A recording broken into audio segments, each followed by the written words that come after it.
ಗಾವಲಿನಲ್ಲಿ ನನ್ನನ್ನು ತಂಗಿಸುತ್ತಾನೆ. ಕರ್ತನಲ್ಲಿ ಪ್ರಿಯರೇ, ನಿಮ್ಮೆಲ್ಲರಿಗೂ ಮುಂಜಾನೆಯ ಶುಭ ವಂದನೆಗಳು. ಈ ದಿನ ವಿಶ್ವವಾಣಿ ಪ್ರಸ್ತುತಪಡಿಸುವ ನಿನ್ನ ದಾರಿಗೆ ಬೆಳಕು ಎಂಬ ಕಾರ್ಯಕ್ರಮಕ್ಕೆ ನಿಮ್ಮನ್ನು ಪ್ರೀತಿಯಿಂದ ಸ್ವಾಗತಿಸುತ್ತಿದ್ದೇವೆ. ಕಣಿವೆಯಲ್ಲಿ ತಿರುಗಾಡುತ್ತಿದ್ದರು ಯೇಸು ನನ್ನನ್ನು ಕರುಣೆಯಿಂದ ವರಿಸಿದ.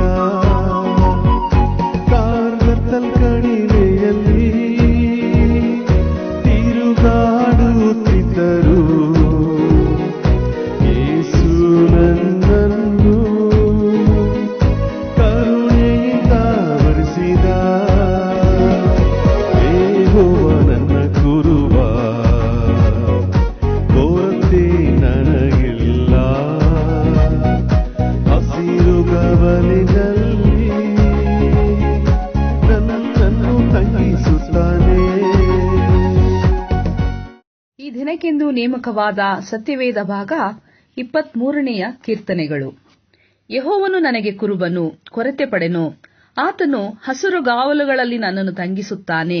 ವಿಶ್ರಾಂತಿಕರವಾದ ನೀರುಗಳ ಬಳಿಗೆ ಬರಮಾಡುತ್ತಾನೆ. ನನ್ನ ಪ್ರಾಣವನ್ನು ಉಜ್ಜೀವಿಸ ಮಾಡಿ ತನ್ನ ಹೆಸರಿಗೆ ತಕ್ಕಂತೆ ನೀತಿ ಮಾರ್ಗದಲ್ಲಿ ನನ್ನನ್ನು ನಡೆಸುತ್ತಾನೆ. ನಾನು ಕಾರ್ಗತ್ತಲಿನ ಕಣಿವೆಯಲ್ಲಿ ನಡೆಯುವಾಗಲೂ ನೀನು ಹತ್ತಿರವಿರುವುದರಿಂದ ಕೇಡಿಗೆ ಹೆದರೆನು. ನಿನ್ನ ದೊಣ್ಣೆಯೂ ನಿನ್ನ ಕೋಲು ನನಗೆ ಧೈರ್ಯ ಕೊಡುತ್ತವೆ. ವೈರಿಗಳ ಮುಂದೆಯೇ ನೀನು ನನಗೋಸ್ಕರ ಔತಣವನ್ನು ಸಿದ್ಧಪಡಿಸುತ್ತೀ. ನನ್ನ ತಲೆಗೆ ತೈಲವನ್ನು ಹಚ್ಚಿಸುತ್ತೀ. ನನ್ನ ಪಾತ್ರೆಯು ತುಂಬಿ ಹೊರಸೂಸುತ್ತದೆ. ನಿಶ್ಚಯವಾಗಿ ನನ್ನ ಜೀವಮಾನದಲ್ಲೆಲ್ಲ ಶುಭವೂ ಕೃಪೆಯೂ ನನ್ನನ್ನು ಹಿಂಬಾಲಿಸುವವು. ನಾನು ಸದಾಕಾಲವೂ ಯೆಹೋವನ ಮಂದಿರದಲ್ಲಿ ವಾಸಿಸುವೆನು ಎಂಬುದೇ. ದೇವರು ತಾನೇ ಈ ವಾಕ್ಯಗಳನ್ನು ನಮ್ಮ ಆತ್ಮೀಯ ಲಾಭಕ್ಕಾಗಿ ಆಶೀರ್ವದಿಸಲಿ. ನಮ್ಮ ಸರ್ವಶಕ್ತನಾದ ತಂದೆಯಾದ ದೇವರಿಗೆ ಯೇಸು ಕ್ರಿಸ್ತನ ಮೂಲಕ ಯುಗಯುಗಾಂತರಗಳಲ್ಲಿಯೂ ಘನಮಾನ ಮಹಿಮೆ ಸ್ತೋತ್ರಗಳನ್ನು ಸಲ್ಲಿಸುತ್ತಾ ನಿನ್ನ ದಾರಿಗೆ ಬೆಳಕು ಕಾರ್ಯಕ್ರಮವನ್ನು ಚಾಚು ತಪ್ಪದೆ ಆಲಿಸುತ್ತೆ ಬೆಂಬಲಿಸುತ್ತಾ ಬರುತ್ತಿರುವಂತಹ ಎಲ್ಲ ದೇವ ಭಕ್ತರಿಗೆ ದಾನಿಗಳಿಗೆ ಯೇಸು ಕ್ರಿಸ್ತನ ನಾಮದಲ್ಲಿ ವಂದಿಸುವನಾಗಿದ್ದೇನೆ. ಪ್ರಿಯರೇ, ಈ ದಿನ ನಾವು ಓದಿಕೊಂಡಂತ ಕೀರ್ತನೆಯ 23ನೇ ಭಾಗದ 1ನೇ ವಚನದಿಂದ 6ನೇ ವಚನವನ್ನು ನಾವು ಧ್ಯಾನಿಸುವಾಗ ದೇವರಾತ್ಮನು ನಮಗೆ ತಿಳಿಸುವ ಕಾರ್ಯಗಳೆಂದರೆ, ಈ ಕೀರ್ತನ ಭಾಗವು ದಾವೀದನಿಂದ ರಚಿಸಲ್ಪಟ್ಟಿದ್ದು ಭಕ್ತರೆಂಬ ಕುರಿಗಳಿಗೆ ಯೆಹೋವ ದೇವರೇ ಒಳ್ಳೆಯ ಕುರುಬನೆಂಬುದಾಗಿ ಕುರಿತು ತಿಳಿಸುವಂತದ್ದಾಗಿದೆ. ಯಾಕೆ ಇಲ್ಲಿ ಭಕ್ತನಾದ ದಾವೀದನು ದೇವರನ್ನು ಕುರುಬನು ಎಂಬುದಾಗಿ ಹೋಲಿಸುತ್ತಾ ಇದ್ದಾನೆ ಅಂದರೆ, ಕುರಿಗಳು ಮಂದಿಯಲ್ಲಿ ಇರುವಾಗ ಅವು ನಾಳೆ ನಾನು ಎಲ್ಲಿಗೆ ಹೋಗಬೇಕು, ಯಾವ ಸ್ಥಳದಲ್ಲಿ ಆಹಾರಕ್ಕೆ ಹುಲ್ಲನ್ನು ಹುಡುಕಿಕೊಳ್ಳಬೇಕು, ಯಾವ ಸ್ಥಳದಲ್ಲಿ ನಾನು ನೀರನ್ನು ಕುಡಿಯಬೇಕು, ಅದು ಎಲ್ಲಿ ಸಿಗುತ್ತದೆ ಎಂಬುದನ್ನು ತನ್ನ ನಾಳೆಯ ಕುರಿತು ಅದು ಚಿಂತಿಸುವುದಿಲ್ಲ. ಹೊರತಾಗಿ ಕುರುಬನು ಕುರಿಗಳ ಬಗ್ಗೆ ಚಿಂತಿಸುವವನಾಗಿ ಅವುಗಳನ್ನು ಯಾವ ಸ್ಥಳದಲ್ಲಿ ಮೇಯಿಸಬೇಕೆಂಬುದನ್ನು ಕುರಿತು ಆತನು ಚಿಂತಿಸುವಂತನಾಗಿದ್ದಾನೆ. ಈ ಲೋಕದಲ್ಲಿ ಆತನು ನಮ್ಮ ಕುರುಬನಾಗಿದ್ದಾನೆ. ನಮ್ಮೆಲ್ಲರ ಅವಶ್ಯಕತೆಗಳನ್ನು ಕುರಿತು ಆತನು ಚಿಂತಿಸುವನಾಗಿದ್ದಾನೆ. ಅದಕ್ಕೆ ಕರ್ತನಾದ ಯೇಸು ಕ್ರಿಸ್ತನು ಈಗ ಹೇಳುತ್ತಾನೆ. ಯೋಹಾನನ ಬರೆದ ಸುವಾರ್ತೆ 10ನೇ ಅಧ್ಯಾಯ 11ನೇ ವಚನದಿಂದ 13ನೇ ವಚನವನ್ನ ನಾವು ಧ್ಯಾನಿಸುವಾಗ, ನಾನೇ ಒಳ್ಳೆ ಕುರುಬನು ತನ್ನ ಕುರಿಗಳಿಗಾಗಿ ತನ್ನ ಪ್ರಾಣವನ್ನು ಕೊಡುತ್ತಾನೆ ಎಂಬುದಾಗಿ ಇಲ್ಲಿ ವಾಕ್ಯದಲ್ಲಿ ನಾವು ಕಾಣುತ್ತೇವೆ. ಕೂಲಿಯಾಳು ಕುರುಬನು ಕುರಿಗಳ ಒಡೆಯನು ಆಗಿರದೆ ತೋಳ ಬರುವುದನ್ನು ಕಾಣುತ್ತಲೇ ಕುರಿಗಳನ್ನು ಬಿಟ್ಟು ಓಡೋಗುತ್ತಾನೆ.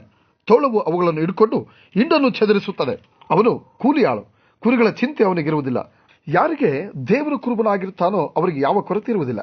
2ನೇ ವಚನದಲ್ಲಿ ನಾವು ಧ್ಯಾನಿಸುವಾಗ ಹಸಿರುಗಾವಲು ಎನ್ನುವಂಥದ್ದು ಸಮೃದ್ಧಿ, ಅಭಿವೃದ್ಧಿ, ನಾವು ಬಯಸುವ ದಿನನಿತ್ಯದ ಅವಶ್ಯಕತೆಗಳನ್ನು ಸೂಚಿಸುವಂಥದ್ದಾಗಿದೆ. ವಿಶ್ರಾಂತಿಕರವಾದ ನೀರು ಅಂದರೆ ನಮ್ಮ ದಿನನಿತ್ಯದ ಕೆಲಸಗಳಲ್ಲಿ, ಕಾರ್ಯಗಳಲ್ಲಿ, ಬಿಸಿನೆಸ್ಗಳಲ್ಲಿ, ಸೇವೆಗಳಲ್ಲಿ, ಆರ್ಥಿಕತೆಯಲ್ಲಿ, ವ್ಯಾಪಾರದಲ್ಲಿ, ಆತ್ಮಿಕತೆಯಲ್ಲಿ, ಆರೋಗ್ಯದಲ್ಲಿ ನಷ್ಟವನ್ನು ಅನುಭವಿಸುತ್ತಾ ಇದ್ದು ಭರವಸೆ ಕಳೆದುಕೊಂಡಿದ್ದರೆ ಅವುಗಳಿಂದ ಬಿಡಿಸಿ ಲಾಭದಾಯಕವಾದ ಸಮಾಧಾನ, ವಿಶ್ರಾಂತಿ, ಬಿಡುವನ್ನು ದೇವರು ನಮಗೆ ಅನುಗ್ರಹಿಸುತ್ತಾನೆ. ಆತನನ್ನು ನಮ್ಮ ಕುರುಬನಾಗಿ ಮಾಡಿಕೊಂಡಾಗ ಮಾತ್ರ. 3ನೇ ವಚನದಲ್ಲಿ ನಾವು ಧ್ಯಾನಿಸುವಾಗ, ಈ ಲೋಕದಲ್ಲಿ ಜೀವಿಸುವಂತಹ ನಾನು ಮತ್ತು ನಾವುಗಳು ಅನೇಕ ವಿಷಯಗಳಿಂದ ಬೇಸರ, ಚಿಂತೆ, ಕಳವಳ, ಗಡಿಬಿಡಿಯಲ್ಲಿ ಇದ್ದು ಈ ವಿಷಯಗಳಿಂದ ಶೋಧಿಸಲ್ಪಡುತ್ತೇವೆ. ಇಂತಹ ಸಮಯದಲ್ಲಿ ದೇವರು ಹತ್ತಿರಕ್ಕೆ ಬಂದು ನಮ್ಮನ್ನು ಉಜ್ಜೀವಿಸುವಂತೆ ಮಾಡುತ್ತಾನೆ.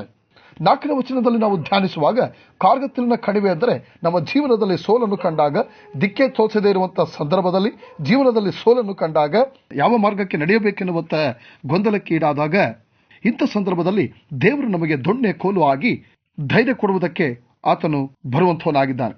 5ನೇ ವಚನದಲ್ಲಿ ನಾವು ಧ್ಯಾನಿಸುವಾಗ ಕುರಿಗಳಿಗೆ ಅನೇಕ ರೀತಿಯ ನರಿ, ತೋಳ, ಹುಲಿ, ಚಿರತೆ, ಸಿಂಹ, ವೈರಿಗಳು ಇದ್ದೇ ಇರುತ್ತವೆ.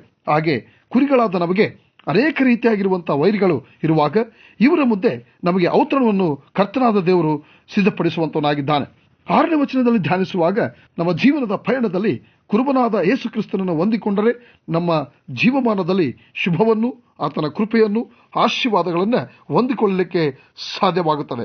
ಯಾವಾಗ ನಾವು ಯೇಸು ಕ್ರಿಸ್ತನನ್ನ ನಮ್ಮ ಕುರುಬನನ್ನಾಗಿ ಸ್ವೀಕರಿಸಿದಾಗ ಮಾತ್ರ. ಕರ್ತನಿಂದ ಈ ವಾಕ್ಯಗಳನ್ನು ನಮ್ಮ ಆತ್ಮೀಯ ಲಾಭಕ್ಕಾಗಿ ಆಶೀರ್ವದಿಸಲಿ. ಬನ್ನಿರಿ ಪ್ರಾರ್ಥಿಸೋಣ.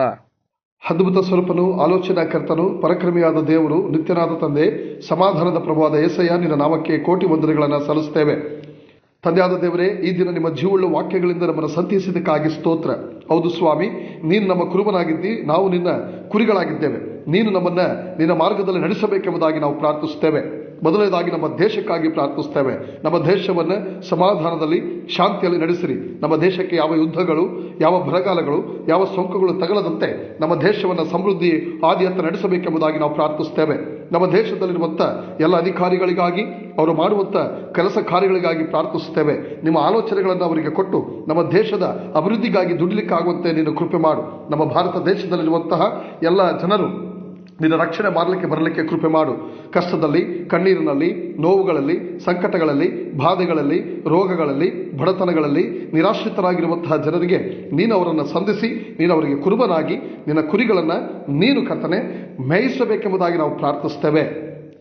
ಈ ದಿನ ಯಾರು ವಿವಾಹ ವಾರ್ಷಿಕೋತ್ಸವಗಳನ್ನು ಆಚರಿಸಿಕೊಳ್ಳುತ್ತಾ ಇದ್ದಾರೋ, ಜನ್ಮದಿನಗಳನ್ನು ಆಚರಿಸಿಕೊಳ್ಳುತ್ತಾ ಇದ್ದಾರೋ ಅವರನ್ನು ಆಶೀರ್ವದಿಸಿ ಅವರ ಜೀವಿತದಲ್ಲಿ ಮತ್ತೊಮ್ಮೆ ಕರ್ತನೆ ಆ ದಿನವನ್ನು ಕಾಣುವ ಹಾಗೆ ನೀವು ಕೃಪೆ ಮಾಡಿರಿ.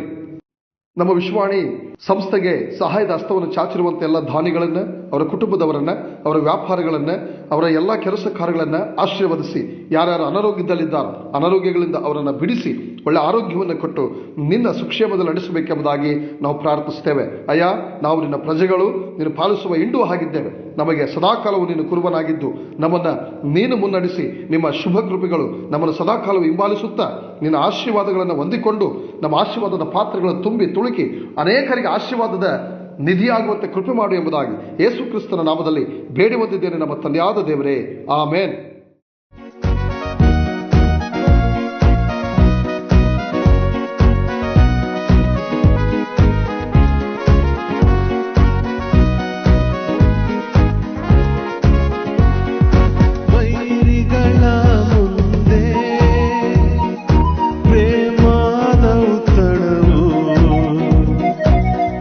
ಸಿದ್ಧ ಮಾಡಲು